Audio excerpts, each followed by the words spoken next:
Hello, this is Lynn Fraser with the Radical Recovery Summit.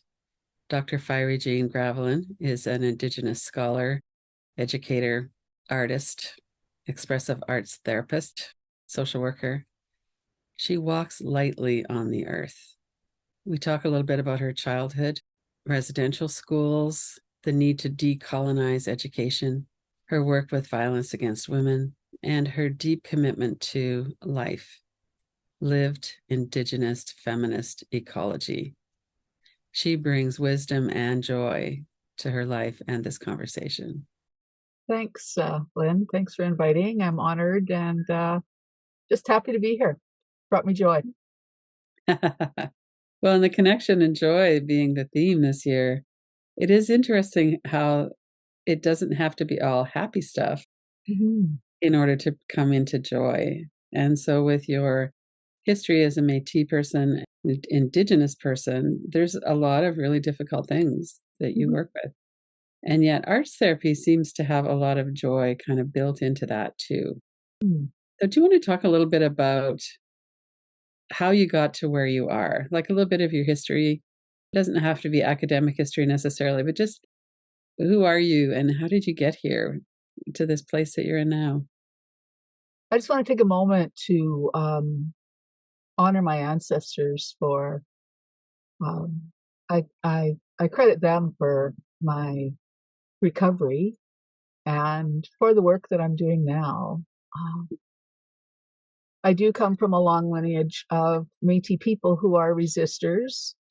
Um, resistors to colonization, resistance to extermination. Mm-hmm. Um, the Métis people, are well known for the hanging of our leader and the hanging of many men who stood up, and also for fierce women who carried on and held families together and worked hard and um, really understood what it meant to be subsisting off the land. Uh, because we were denied housing and denied food and denied everything, really. And so I consider, my strengths today and what I'm able to carry and what I'm able to walk through, which is the deepest of the dark of the night, if you want to call it that, the winter's night, even. And also still always looking for the light, the joy, if you want to call it that. Um, so yeah, I want to credit my ancestors for that. My immediate ancestors, my mother and father, were both subsistence, uh, livers and very strong people and healers in their own rights. Mm-hmm. And my father was always an activist. He was always trying to save what land we had and the river from the mill. And my mom were great community. They were both great community organizers. And so we always had a lot of kitchen table politics going on.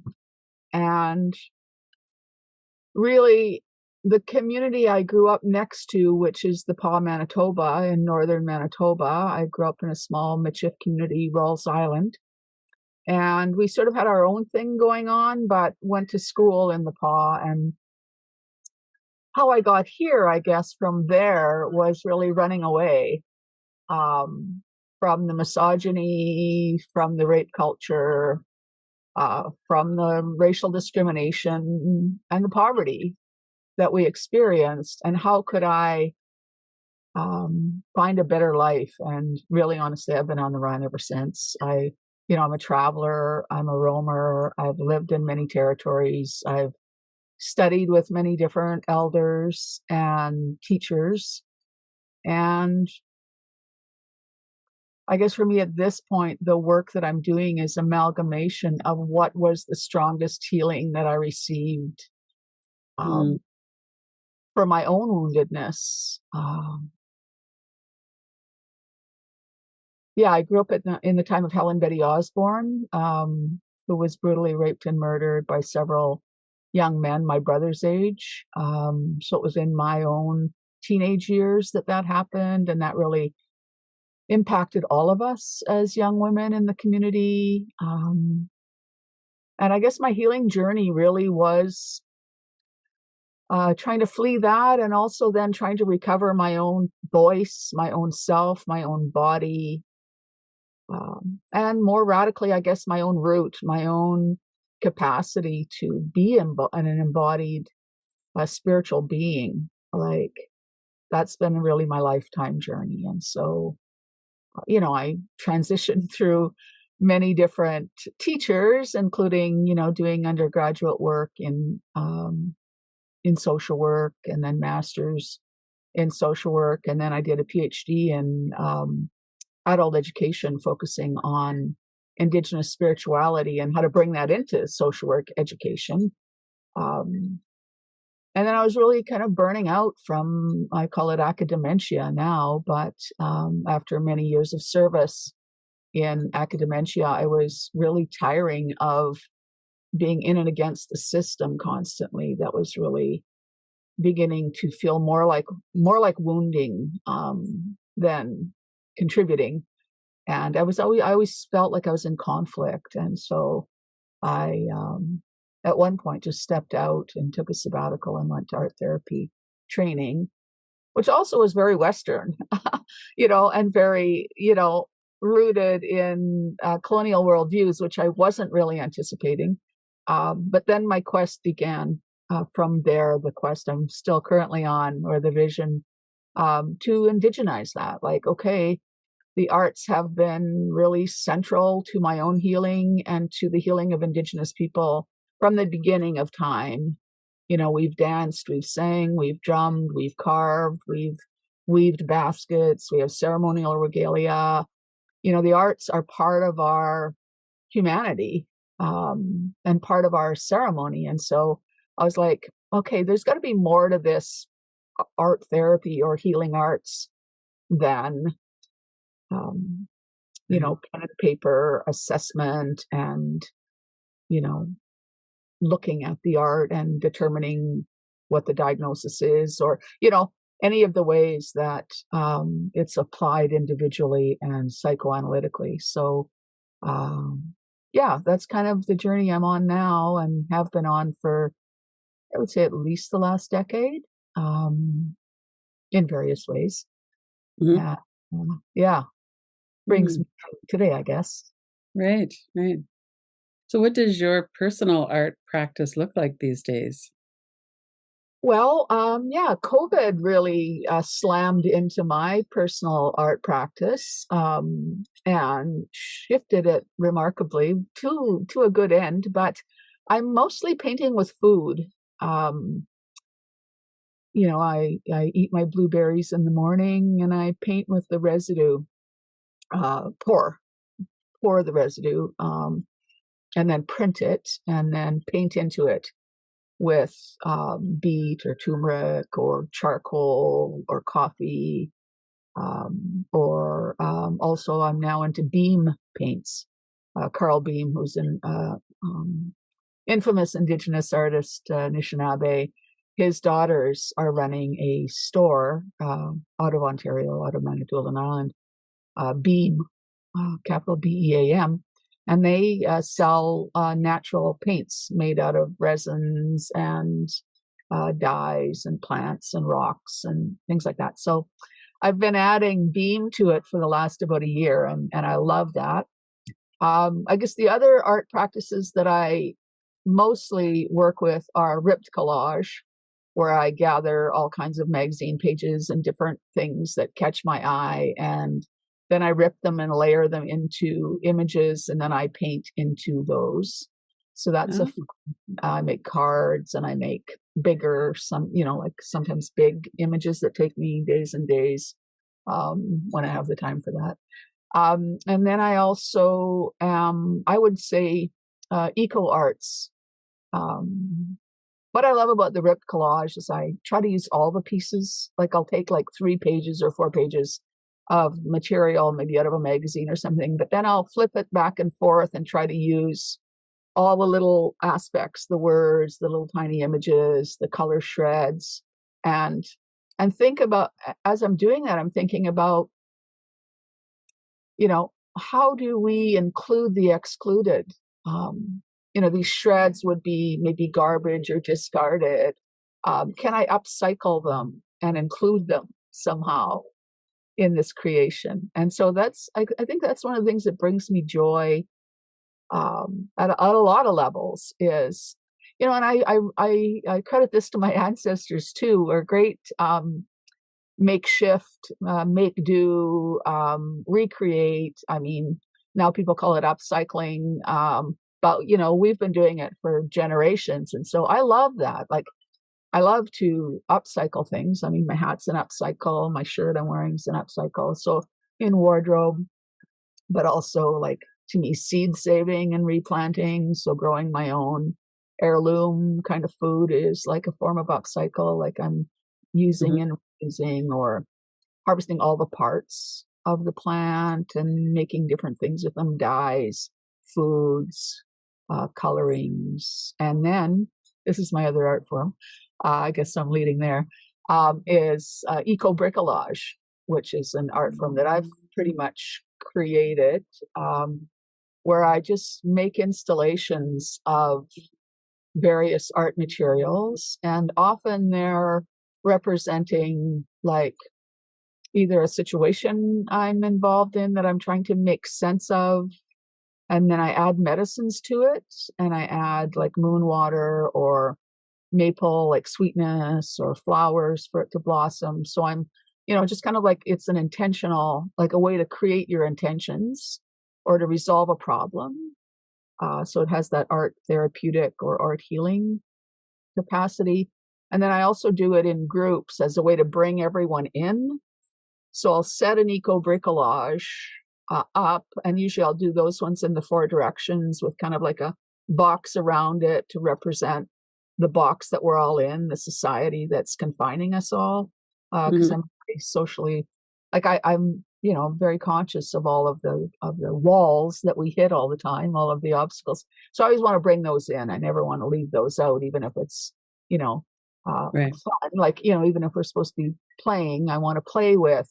Okay, I just did a piece actually. I didn't think to bring it in, but a couple of days ago, after we had a collaborative eco-vision session that we run for Indigenous providers, I was thinking about, I had the wall and I had the flower power and exercise that I do.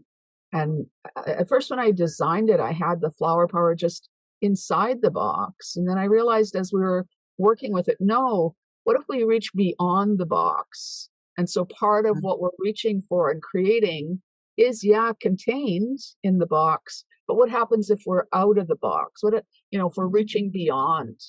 Mhm. When there's like all this spiritual energy available to us beyond the box. Like there's so much that's happened Right. before the box. What else is going to happen? Like there's a lot of imagination that is available to us outside there. So that's what I do for art. And then I guess that what I just described, meditative kinds of pen and paper exercises that I create to solve problems, and then I art into them. So I might make various versions. So I might start with just a pen and paper one line drawing, which the flower power started with. But Mhm. now I've created it several many times in different medium, including food pour, eco-bricolage. I used to be a clay artist. I find the clay that you buy in the store toxic at this point. I have a lot of chemical sensitivities. But if I can dig clay, sculpting it, or yeah, willow, making it with willow when I trim my willows out or other vines, weaving things. Very integrated into your world, into the Yeah, natural world, the food, the willows, yeah. Wow. Mm. that's my fun right now. I mean, with art. Right. Yeah, Yeah. I used to be a painter. I used to paint with acrylics on canvas. Mhm. Uh, I have a lot of those left hanging around. I don't know what I'll do. I hope to upcycle them someday and do more with them, but I don't know. I'm not doing it right now. I don't want to wash any more plastic down the sink. I don't want to buy anymore. Right. I'm going to buy no more um, policy for myself right now. Mhm. Uh, So everything I'm working with, I'm trying to upcycle or reuse or repurpose. And I was just telling somebody the Buy No More. I was telling them about when I was 10 years old. We used to, in those days, and in the community I was in, which was very poor, we made our own costumes, right? You never had like go to the Right. store and buy. I mean, most people did, but we had a very limited amount of things that we could, kind of use for that purpose. So when I was around 10, I um, made myself a crown out of natural materials, just like sticks. Mhm. And I put on a little shawl, like a little cape thing, and I built a little box. And I went out trick or treating, and I would get on the box and I would proclaim, "When I am queen of the world, there will be no more new."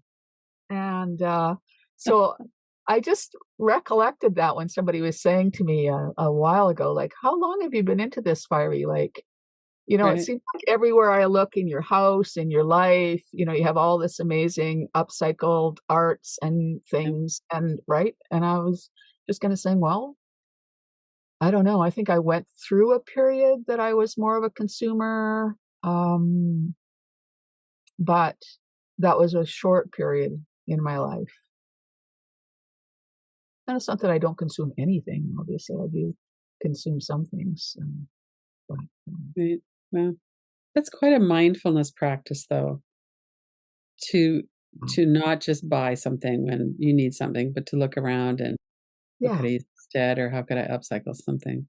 And also there's, like, free, buy no more, groups, like we have one here in, Musquodoboit Harbor on the Eastern Shore, so you can post things there you're trying to get rid of, or, Mm, look on there for stuff, or post if you want something, and so we mm, use that, and, yeah, we're part of a barefoot farmers co-op, farming co-op, so a lot of times people within that have things that you need to borrow or mhm, but it is mindfulness in a lot of ways, like, we had a friend drop by for a moon gathering, and, she was like, "Wow, I'm just amazed at your kitchen, it's so small, yet you have, like, everything organized for, like, how you're gonna deal plastic bags, how you're gonna deal compost, how you're gonna deal cans, how you're gonna deal paper," like, everything's laid out so that you're doing it all in just this small, little, tight place, like, "I wanna go home and do this," like, to my kitchen,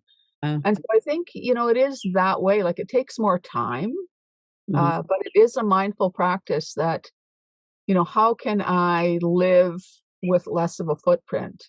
And when you think about that, like, at every level of your life, uh, it does take time to stop and think, "Okay, what does that mean now? Right now, when I maybe wish I could have a new this, mhm, to make my life easier, what would be an alternative?" It's an art practice in itself, and a mindful practice, and a earthing practice to really be conscious of, like, softly and gently, walking on our Earth Mother, which is a subsistence practice. Like,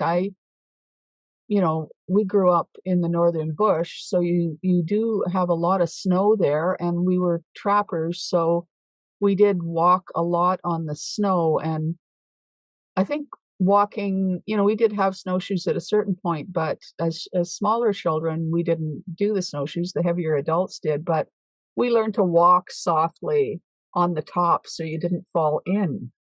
mhm, And so, I mean, I just went for a barefoot walk in the forest on my little forest trail, in preparation for our time together, and made some offerings.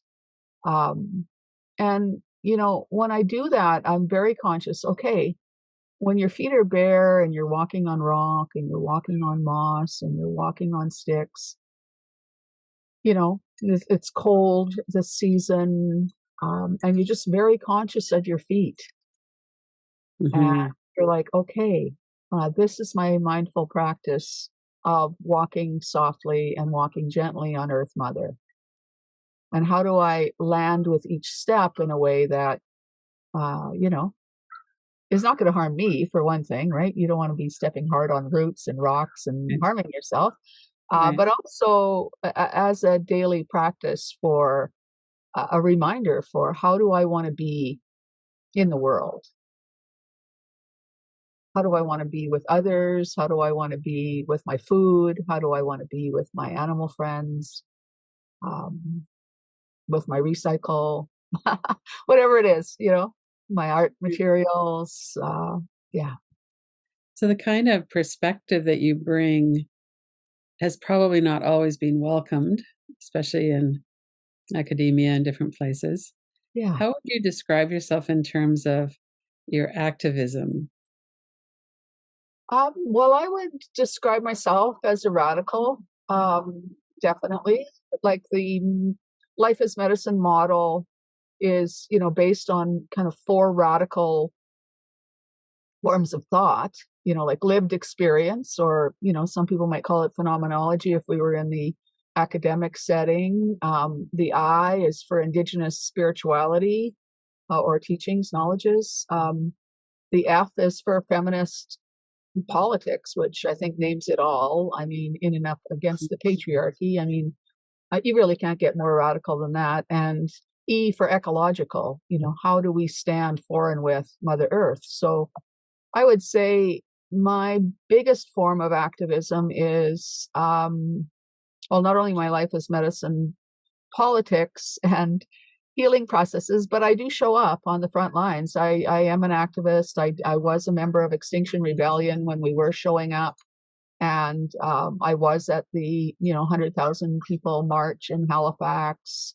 I have been on the front lines my whole life of, um, you know, showing up for the water, showing up for Earth Mother on Earth Day, showing up at Take Back the Night to end violence against women, showing up for the murdered and missing protests, showing up for Una Stoughton when we were protesting against the pipeline, when the grandmothers were being dragged off Mm. from their own traditional territories for standing against the pipeline. I do belong to probably 7 or 8 online um, various activist groups that I keep in touch with and at least pay attention. You know, I don't do it every day anymore. There was a time when I checked in, you know, every day and read up on, say, for example, ecological crises, and it just got to be too much to hold all of that. So I do every so often, like at least weekly, go in and look at all of those news and just hold a prayerful stance, send energy, include that in my teaching, include that in my arting, include that in my prayers, include that in my ceremony. And so I would say my activism is showing up on the front lines, but it's also what do I do then with that material so that I'm walking my talk. I'm not just showing up and saying, hey, you need to do this to make a Right. change. Like, you need to do this to end domination. Like, I'm all about ending domination. But, you know, how can I be a prof and lecture down to people and end domination? It is a form of domination. Right. You know, or how can I say, walk more gently on the earth and go to Costco and buy, you know, big cases of canned stuff? Right. Like, so that what we were talking about earlier around the sustainability and around the um, living mindfully with Earth Mother, you know, to me is like an integrated form of activism Mm-hmm. that I'm trying to live by my example of who I am and what I'm doing and how I am in the world. Right. And yeah, I guess that's all activism to me. Um, Mm-hmm. and where I apply my talents, like I serve very underserved people in my practice. I I've worked on a sliding scale barter trade for 3 or 4 decades now. Mm-hmm. I can also bill into, because I'm credentialed as a clinical therapist, I can bill into various victim services or First Nations Inuit Health, and I do that. Like if there's an institutional way to achieve service for someone, I'm going to access it Right. to survive too. But yeah, I also do a lot of free work and a lot of offerings in um, for the greater good. If I feel that, um, certainly for our collaborators with Life is Medicine and for people that reach out to me that are really enthusiastic about getting involved, enthusiastic about sitting with me, I'll work out a trade or a barter or a what do they want to offer in. I do believe in reciprocity. I think Hmm. that it's really important that, and we all work a lot with that notion of reciprocity within the Indigenous, and certainly within the Métis community in particular. We use the infinity symbol as our symbol of, we will not surrender and we will not disappear. We are here for forever. And so the infinity, though, is like, I like to use it as a teaching of reciprocity that, okay, if I loop over here and I have this energy that I'm giving, then what am I receiving? And then what am I giving? And what am I receiving? And what am I giving? And what am I receiving? And it may not be from the exact same person. I might, give lots to people who need to receive lots, but then also building in for myself and building in for the community.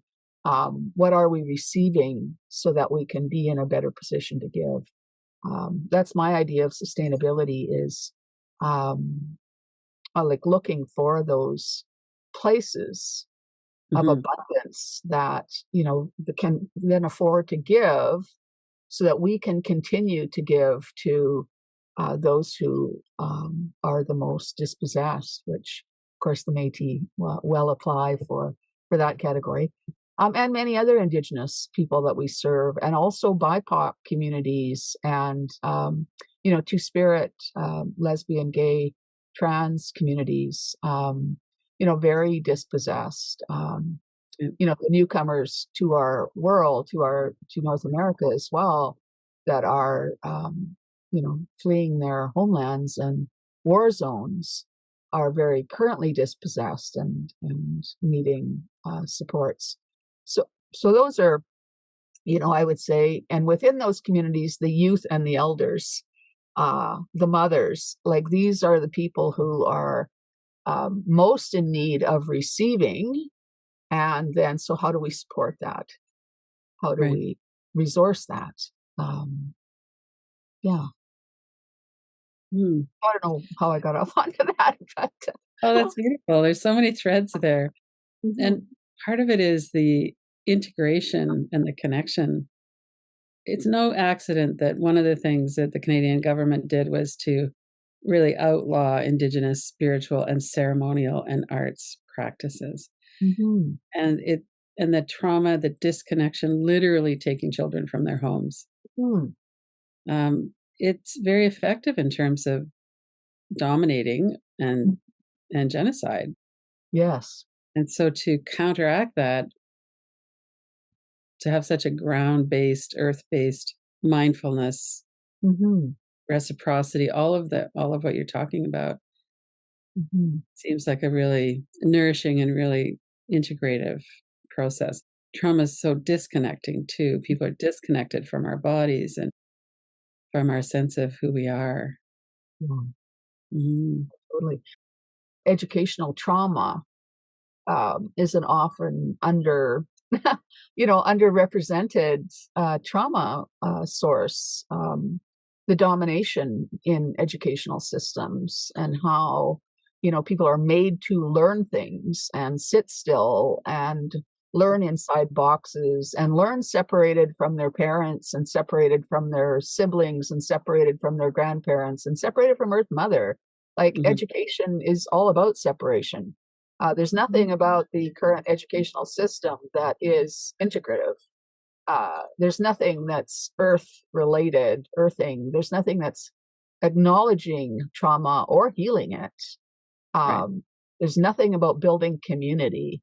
It's like separation, even into age grades or into capacities for learning. And, here you go here if you, can't reproduce these numbers in this way. And here you go here, Yeah. um, I just find that when in all the work that I did do in academia, um, it was also a very colonial uh, system of separation. Even though I was teaching radical things when I was within that system and trying to make change and trying to come up against the system to make space for Indigenous people, for BIPOC people, for gay and lesbian people. I devoted 40 years of my life to that. Still, in the end game, it is a super colonial, dominating, hierarchical, patriarchal, Eurocentric. I could go on, heteronormative, Right. extractivist, all of it. Um, Organization. It's there for that. So even if you tinker within it to try to make a change, you're still, uh, expending a great deal of your resources to have it erased as quickly almost as you can create it. Uh, And there's incredible amnesia within those systems. So, and that's post-secondary that I have the most familiarity with. But I did go to mission school. I went to a day school. Um, my mother went to a convent, a residential school in Duck Lake, Saskatchewan. And her mother went to a boarding school, which is the American version of residential school in uh, Wisconsin. uh, So I know about what um, domineering and oppressive missionizing colonization through yeah. education is about. Within my body, I hold it. It's one of the trauma sources that is, I would say, been most harmful to me as a human being, and that I've had to do the most recovery work on. And that might have been what held me in place in academia for so many years, thinking, like unconsciously, maybe I'm not sure why, but or how, but thinking that somehow if I could change this, then I would be changing something at a more, Uh, deeply, like held level that I wasn't even acknowledging was harming me. But and also holding it up for the students that were there, being able to recognize their trauma in those systems, trying to figure out how to get more people through the system. And I've supported many masters and PhD students, Indigenous and BIPOC, Two-Spirit, through the systems over the last many years, and many of them are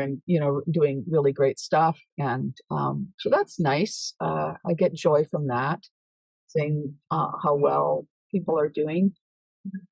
Um, but yeah, it's a soul-sucking system, education, as how, as education is defined. And that's really what my book that's been most popular, Circle Works, Transforming Eurocentric Consciousness, was all about a teaching model that I developed in my PhD that I then enacted in university after university, um, trying to, uh, make a difference with that model, which arose out of Indigenous philosophies.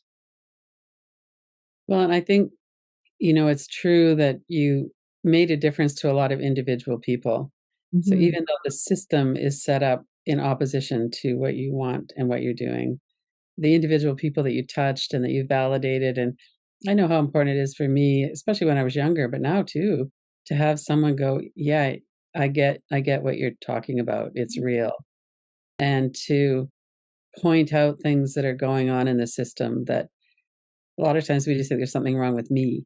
Yes. I don't fit in or I can't get along here. Mhm. Or Absolutely. we, I'm thinking of my own real radical lesbian feminist years of very much confronting the system.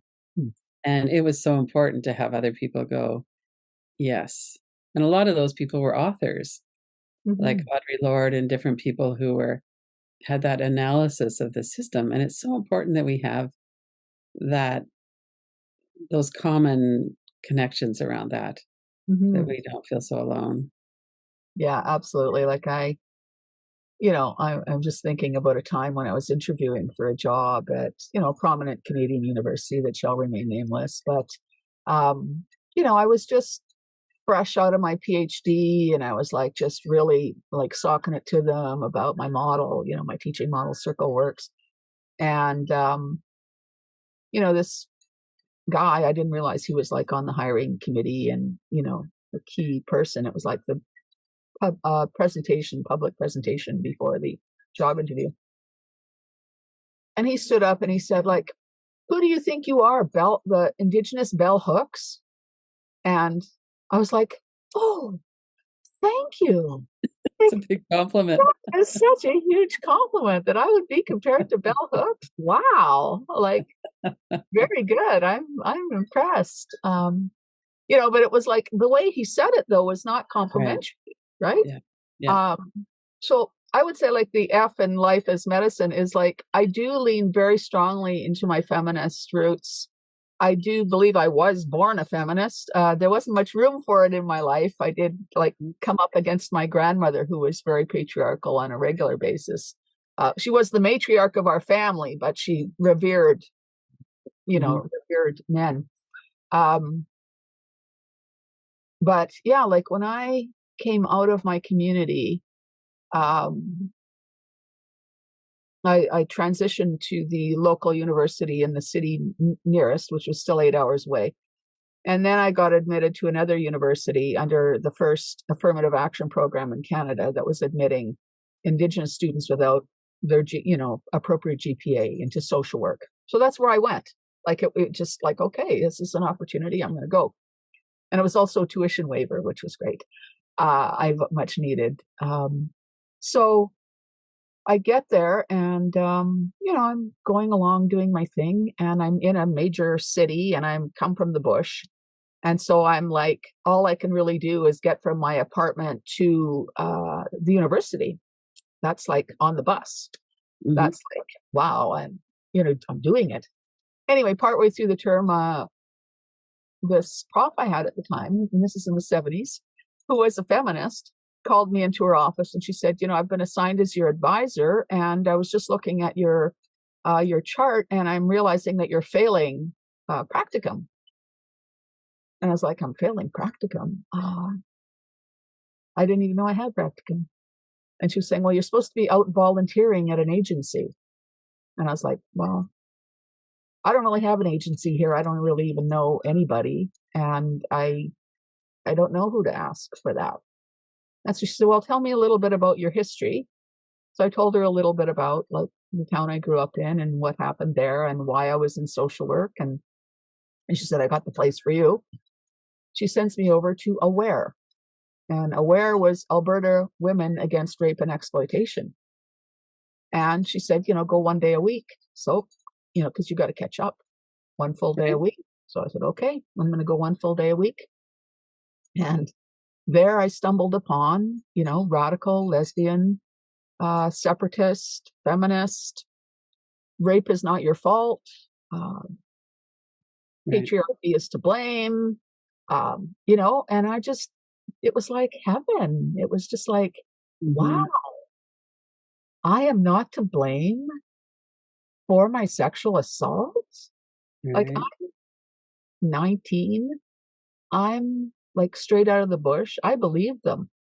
Like, it made sense to me Mhm. from, being raised in an early man camp, essentially, where Right. sexual exploitation was as much going on as extracting the woods, cutting down all the trees. So, and polluting the river, which I grew up by. So, this saved my life. I went back to my community at Christmas that year and I was like, you know, down with patriarchy and, flipping off at my brother, who was Right. an abuser to me and, telling him hands off and, just really educating everybody in my world. It didn't go over well. Um, Yeah, you no know, doubt. yeah. And I did, I have, like you mentioned, I have, I do have a history. I'm sure if somebody ever writes the, biography of Fyre Jean, they'll recount all of the different fights I've had with various institutions across the country. That would be, I think, a trademark. Um, but it all lands on that. It all lands on domination and not being willing to be dominated, not being willing, like standing up to domination, which is, of course, I have to go back to crediting my ancestors because I come from a long lineage of it, Hmm. uh, where this is what you do. You resist domination, even upon threat of death. It's more important to resist the domination than it is to just live in servitude. Right. So it's it's not that it's an easy path. It's kind of like subsistence living is not an easy path, or growing your own food here on the Eastern Shore is like really difficult. But Right. I'm obsessed with that. I grow food, I grow tea, I grow my medicines, um, and you know that's what I do with my time. I harvest flower tea and I medicine myself all winter on my flower tea, or I harvest goldenrod and make dye and dye things with it. So it's like, how do we, there's a metaphor that I like to use that was actually one of my dad was a great storyteller around, earth connections. Like he was always teaching us from Hmm. everything around us on the earth. And so one of the things he used to say is, see this tree, right? We collected a lot of sap. We used a lot of sap for salves and toothaches and headaches and lots of remedies from tree sap. So he'd always like point out the good sap places, right?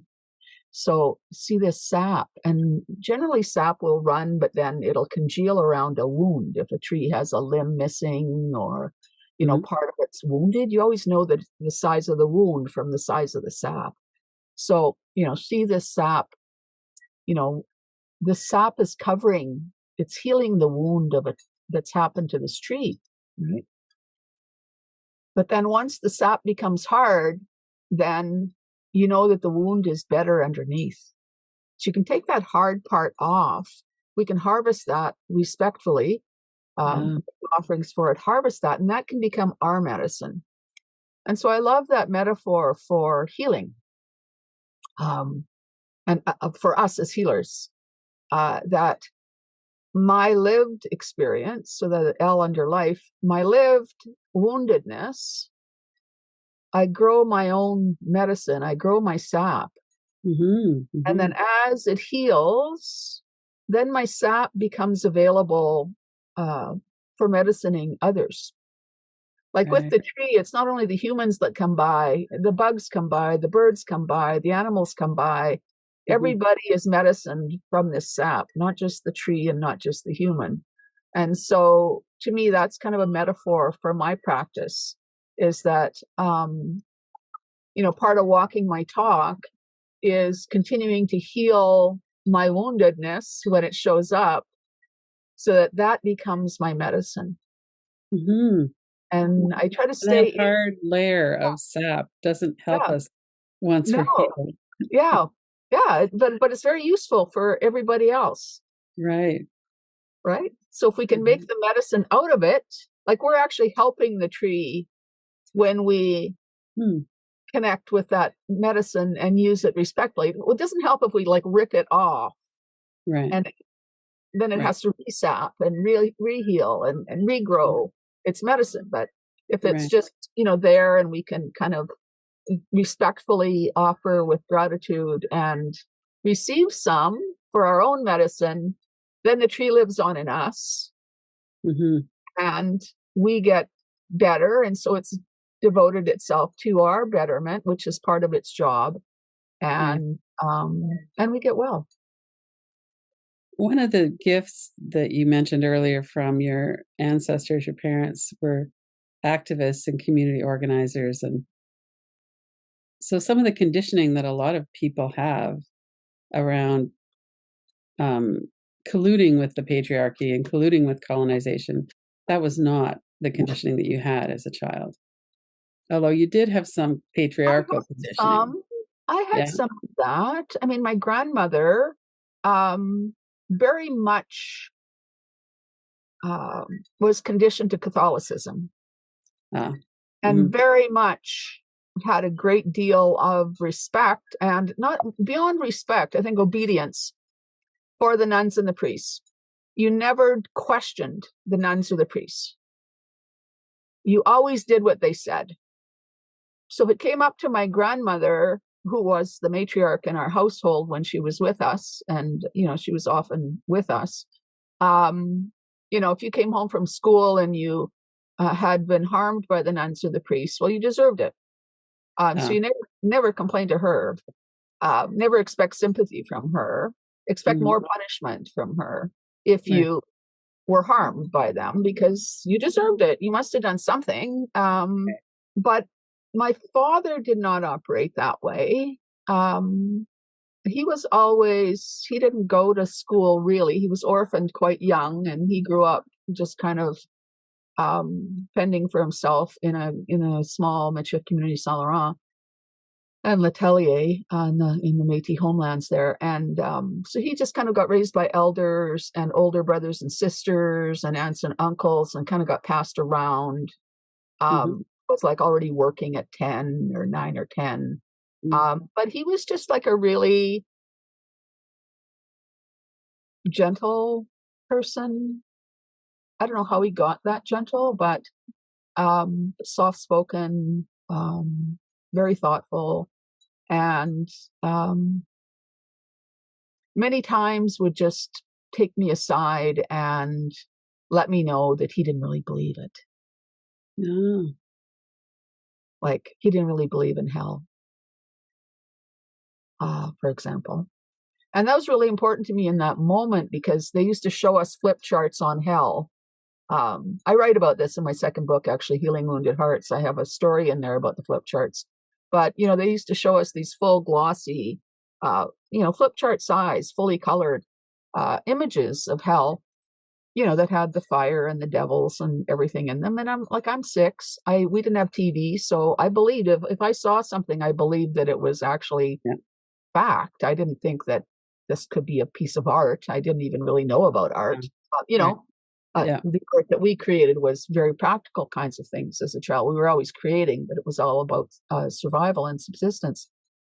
But so I had an experience, and I tell the story in Healing Wounded Hearts of kind of like running home one day after I was strapped and hiding under my bed and being really scared that the devils were going to show up and pick me up at any time, because this is like where you go if you disobey the nuns or the priests in any way. Right. Once you go to hell, you go to this place. And so I didn't get the death part. I didn't realize, I had to die in transition. And then, so I was terrified that this is where I was going, and I was going to run home. It was like a long run. It was a long way home, 3 miles. And then I'm hiding under my bed, and, my dad, everybody came home, and I could hear my brother and sister getting asked where I was, because they were older and they should have been on the bus with me, and I hadn't been on the bus. And well, where was I? And my father just had the insight that, look under my bed, which, I don't know, he just was psychic, I guess, at some level. He was an empath, so, that could have been likely. But anyway, there I was. And so he gathered me out of under the bed, and he just took me in his arms, and I was crying, and I was telling him the story, and, he was sympathizing with me, and, trying to get me to come for food, because there was food ready, and I was resisting, because I was just so distraught with this. How could I eat when I was going to be, taken away, right? Like, I was really terrified. And, he just said to me at that time, like, well, he didn't believe it. He didn't really believe in hell. But don't tell grand-mère, like, don't tell your grandmother. Right. He could personally hold that resistance. Right. But, he was also raised to respect his elders and to respect the matriarch. So he wasn't going to challenge my grandmother. And neither would my mother. But, I was offered alternative kind of Right. reframing by both my parents really, but more my father, because my mother was more in alignment, having gone through her own convent training, Right. more in alignment. Less, not more radical. She resisted there. She was known as a scrapper at the school. And Oh. Hmm. the one time I did go visit the school with her, there was a carload of us. We were going to a retreat. Her and some of the girls that she was in school with were getting together near Duck Lake. I can't remember the name of the community, but and she was driving, and she said, "I'm going to take you to the school where I went." And so we drove up there, and the school was gone, Mhm. but the outhouse was still there.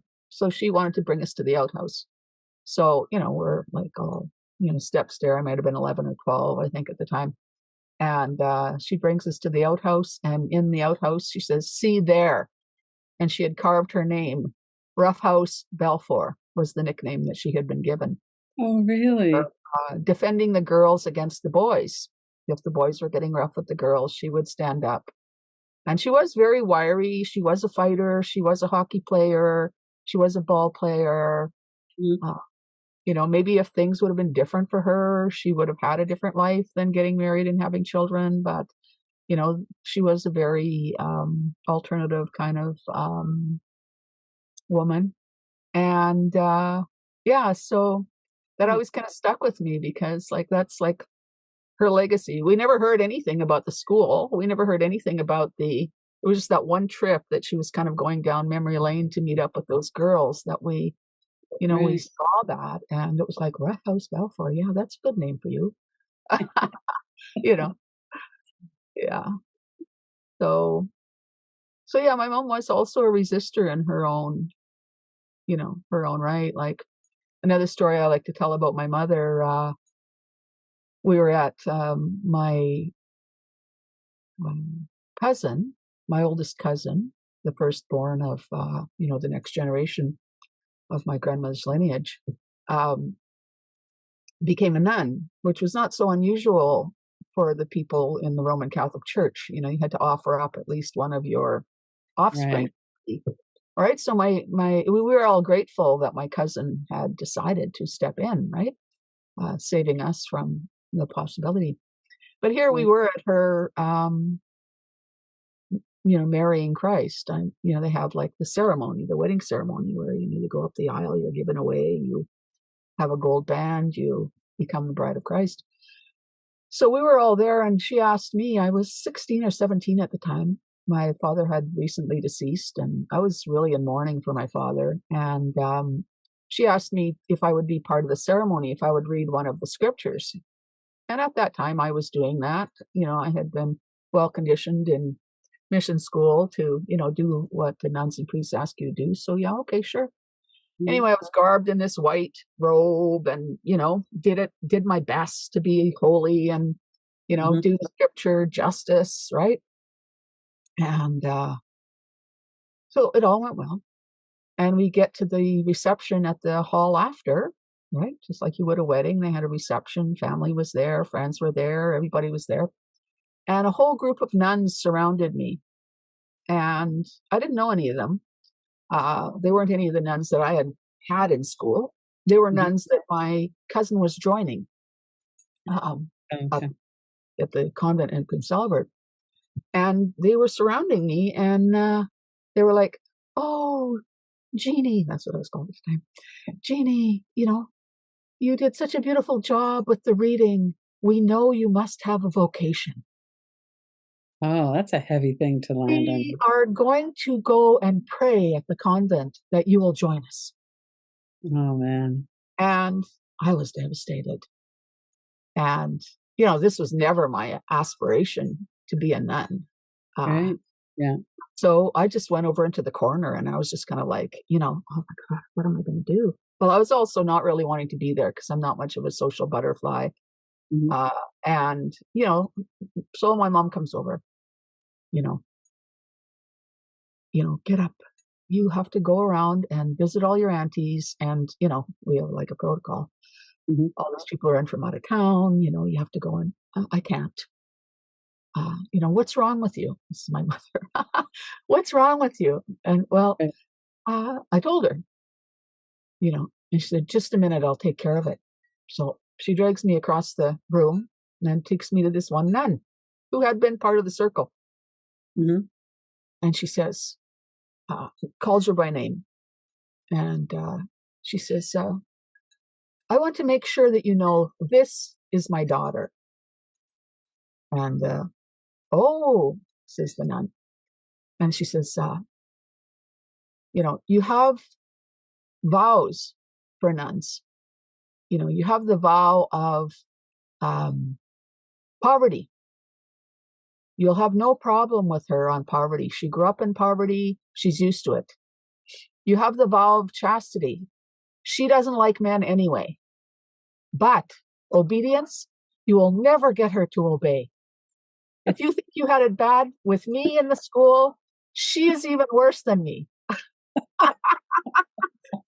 Got me off the hook. And, so I really appreciated my mom for, Olive, like, she knew how to tell it. And, she Right. would stand up for her children. And she helped Mm. me out there. I was able to go and socialize with all my old aunties and, you Yeah. know, visit everyone. And, I felt relieved. I felt like, okay, you know, Yeah. got Right. off, got I off. don't have to worry about being pressured into something that terrifies me. Yeah. But I Yeah. really didn't want to be. I had never really liked many of the nuns. I mean, the one nun I did like, didn't last very long. Yeah.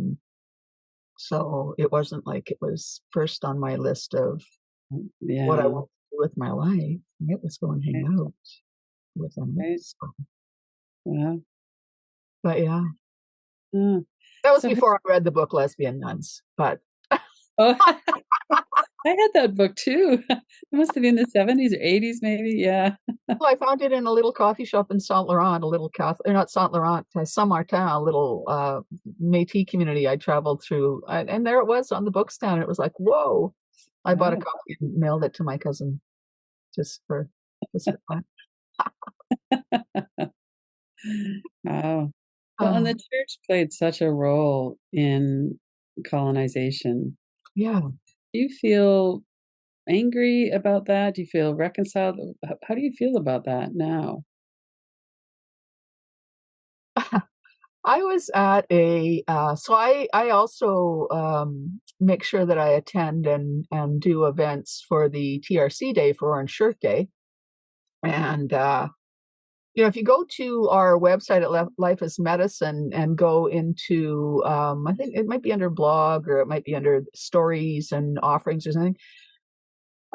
There's a recent picture that I did right after the TRC or right after the Kamloops 217 when the children were found. I wrote a very long, hot poem related to a piece of art that I did, and that's posted there. So that'll give you a sense of um, what I'm up to with that. And then, I try to attend events on that. And so this year was really interesting. I attended a fire. It was supposed to be a pipe ceremony, but didn't happen. But a fire here locally in the morning. And then I went to a breath and gong bath right after that. And then I came back for the circle at the old school post that. And then I hosted an event here on the land that night. So, like, I had a full day. But the gong bath and dragon breath, the question that he posed for us to breathe on was not at all related to TRC. They weren't involved in it. They're settler-minded people, but was around abuse and our abusers, and to pick something that we wanted to breathe through. And then he led us through a breathing 30-minute breathing exercise, release this, whatever. And so, and part of it is we did a letter writing exercise where we wrote a letter to our abuser and then also wrote a response back No. uh, from them to us. Mhm. And because of the nature of the day, I wrote a letter to the Catholic Church, just spelling it out there. And it's only a 2-page letter. If I would have thought about it, I could have brought it along to share with you, and maybe another day I will. Mhm. But I wrote this really hot letter, just 1 page, just really naming it, like what their role had been, and how completely angry I was about, all of the damage done, Yeah. you know, Immense by the damage. by the Vatican itself, Yeah. with their terra nullius and the papal decree, and go and take all of the land that is not claimed by God already. Not doesn't have it if it doesn't have a cross up, then it's yours. You can do whatever you want to the people, the trees, and the land, in the name of God. So, this created a whole landslide effect of colonization. And then they topped it off by, missionizing and murdering and, sexualizing, raping, and all that. So, Mhm. will I ever get over being mad about it? I don't think so. Like, I can't help but be mad about it. Do I spend day and night, like, grinding in that anger? No. Do I still get mad about it, art about it, move and try to release it and put it to some kind of good use? Yes. Um, do I teach about it? Definitely. Um, and then the letter of apology back, like, it was kind of like, apologizing for the apology. Um, like, you can't just come in and say, I'm sorry that you feel bad. I've been apologized like that from institutions that I've, been traumatized by. We're sorry that you felt harmed. Well, Right. Right. we're not sorry for our behavior. We're not going to do anything about our behavior. We're Right. not going to change anything. We're not going to compensate you for our bad behavior. We're not going to return the wealth. Um, you know, Right. we're not going to let the nuns and priests go that are bound to us by their vows and still having to work for us, even though, you know, like, we're not going to hide the priests who've molested children anymore, right? Like, Right. There's a lot they could do. to me, those are more like the apologies. Yeah. We're not going to give back all the gold and the gems and all the, like, when we saw the Pope's apology, I just looked at it for a little bit in the Vatican. I mean, Indigenous people had to go to the Vatican for the apology. I mean, some people wanted to go, so okay, people went, but like, Mhm. you have to travel to Rome to get apologized to. And then you're in the splendor. Like, you could see on that sunny day all the gold inlay in all of the, Mm. like, all of the Vatican. Like, what about all the poverty and the homeless? What about opening the Vatican and all the homeless move in? What about distributing all that wealth into indigenous worlds that have been colonized? Like, what about real solutions to Right. some of the real disparities that are going on? To me, that I'll be less angry when I see more of that. Right. Uh, but right now, there's room for righteous anger, as far as I'm concerned. Like Absolutely. bell hooks, you know, Audre Lorde, Yeah. Paula Allen, like all of the late greats, I might say, that are my mentors and I consider my ancestors in the, um, BIPOC feminist world, if you want to call it that. Um, we're all angry, Yeah. righteously. And that's stimulated a lot of, yeah, I don't think I could show up on the front lines of movements without my anger. Right. And I love to support, like, grassroots grandmothers and people showing up that are willing to lip off. Like, where would we be if it wasn't for those very few, always, that are actually willing to shout it out, willing to, like, say the truth to power about not just how unfortunate this is, but what would make it right.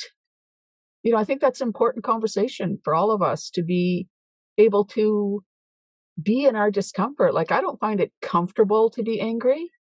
Right. When I get angry, I'm not comfortable in my anger. Yeah. You know, like my blood pressure rises, my heart constricts, my jaw tightens up. I have several days post that I'm recovering, Mm-hmm. right? Like it's not like a one-shot deal for me that I just get angry and get over it. Like my anger has to, brew up, and I have to, find some way to, like when I wrote the piece on the Kamloops 215, um, I was into writing that I had to cancel everything for 2 or 3 days. I created the art piece in a couple of hours, but the poetic inquiry and working with it and staying in it and researching my mom's school, researching my grandmother's school more, you know, Right. what, what did this actually mean for me? Not that I hadn't looked into that. I mean, I was part of the uh, national counseling team for the TRC. I was the Atlantic coordinator for rolling out the Indigenous Indian residential school settlement process here. So I've heard like lots of stories of the trauma, and of course, lived my own, and also um, learned a lot from witnessing the stories about myself, like about Right. my own ancestors, about how deeply it had resonated in me and what were the ways that I was still holding on to it. Like sometimes when trauma lands, especially like when you can imagine yourself a 6-year-old, or even Mm-hmm. younger, because my older brother and sister were in residential school or not in residential school, sorry, in day school. And they were bringing it home and playing school with me. Ah, right. So, they were both my dominators in many ways, because of that they were wanting to make me do what they had to do. Right. Um, and I was quite a bit younger than them. So, um, Mm. I guess what I'm saying is I don't think that there's a need or an end to anger. I think it's a functional, useful survival strategy. It's a Absolutely. necessary medicine. Yeah. But I am not in favor of using my anger to dominate others. And whether that's my dogs or my friends or my partner or my children or plants and animals or trees or even the structure, like, you know, I want to do it in a way that is not reproducing domination, that we're not just feeding the same disempowerment. We're not just feeding the same beast, if you want to call it that. Like some of the spiritual elders that I've worked with, ceremonial elders, like they say it's kind of like a beast, or it's like it's got its own spiritual entity, energy. Greed does, anger does. Right. So how do we not feed that? Right. Feed Right. compassion? How do we feed love? How do we feed, Yeah. kindness? How do we feed joy? You know, that's more where I want to be. But no, I sure I feel angry. Absolutely. Sure I feel depressed sometimes. Sure I Mm. feel great um distress at what is, what is happening in the world. Right. You can't help it. And yet you have a commitment to not suppressing it, not making yourself comfortable by dominating someone else, to Mhm. really center love and compassion.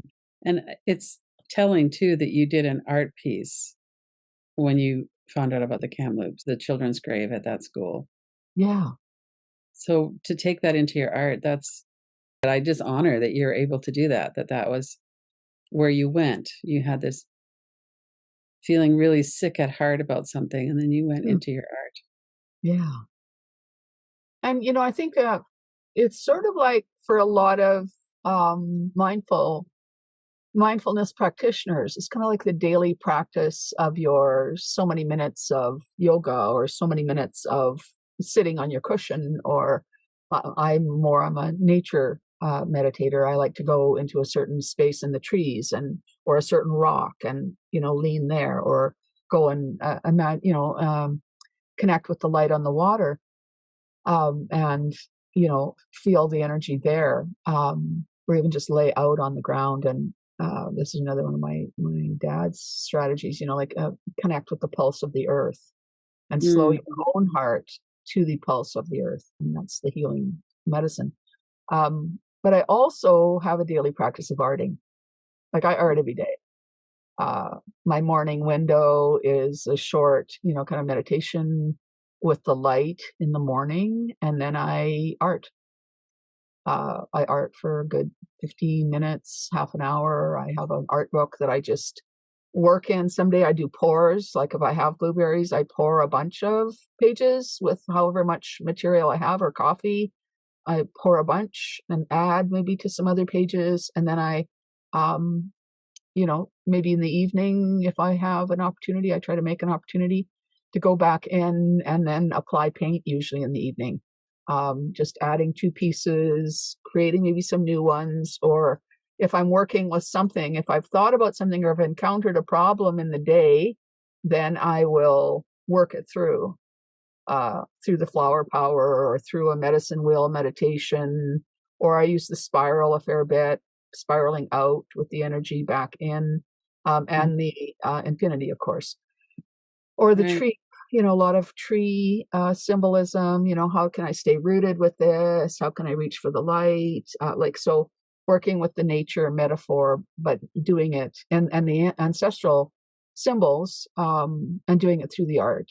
Um, that really grounds me, and usually it's my time when in the evening is my time when I'm maybe processing something that happened in the day. Mhm. uh, and in the morning it seems like it's just fresh energy. It's like, what wants to land? Mhm. What's my message for today? What wants to come in? And not always that way, but I would say, just as a pattern, I would say that's more uh, Mm. a pattern. I drink my cup of flower tea, and on both ends of the day, Mhm. and I create for a bit. Have a little less of a window in my creation space, but Right. I still take just the shorter time. And I think that's something that I really would want to offer as a practice for everyone, is like, you only have 5 minutes. Like, I believe in the 1 minute vacation, you know, Mhm. Mhm. step outside my door, look at the way the light is landing on the leaves and how they're moving. Right. Do it for 1 minute, or Right. um, pour my paint on the page, and for a couple minutes, let it roll around, and laugh when it falls off the page into my lap, or it's not going the way I wanted it to. Three things are running at once, or like, just for that Yeah. moment, shift Right. whatever it is, and you'll feel better for it. That's my, I guess, daily joy, is I try to just find moments when, okay, there's nothing going on right now. What can I do to play? Do something, make a little eco-bricolage, or gather up some stuff so that I'll have stuff ready when I have time, or, Mhm. um, play in the hot water and do the dishes. Go collect some medicines.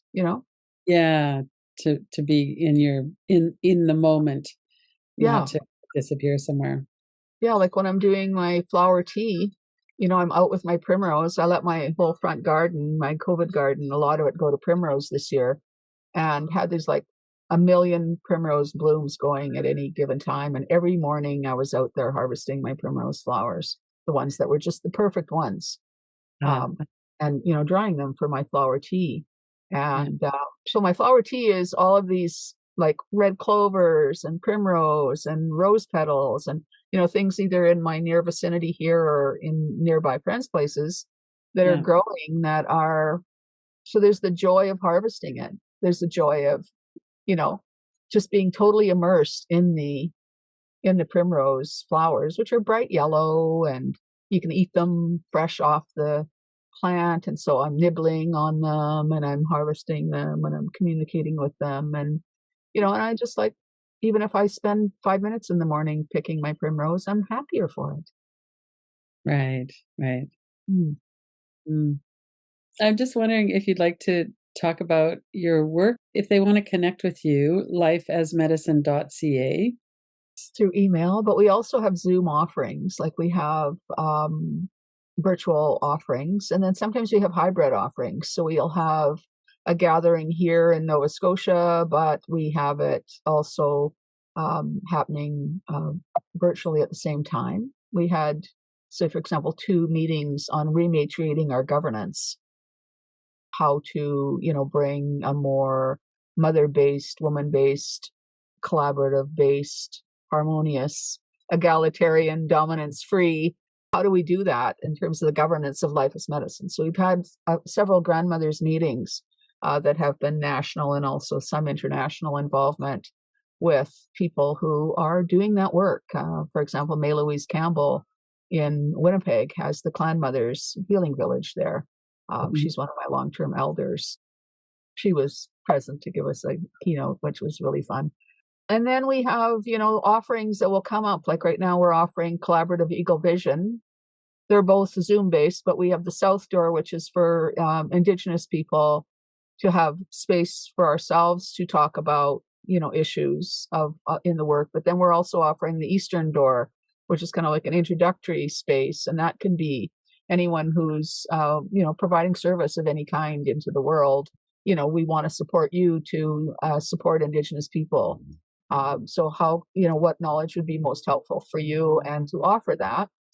And we're coming up to offering in the winter, we hope, a couple of series of information, one on the medicine wheel, which I grew up with and had teachings from the time I was a child and did my whole PhD on, and have been practicing it in, the whole life as medicine model arises out of my work with that.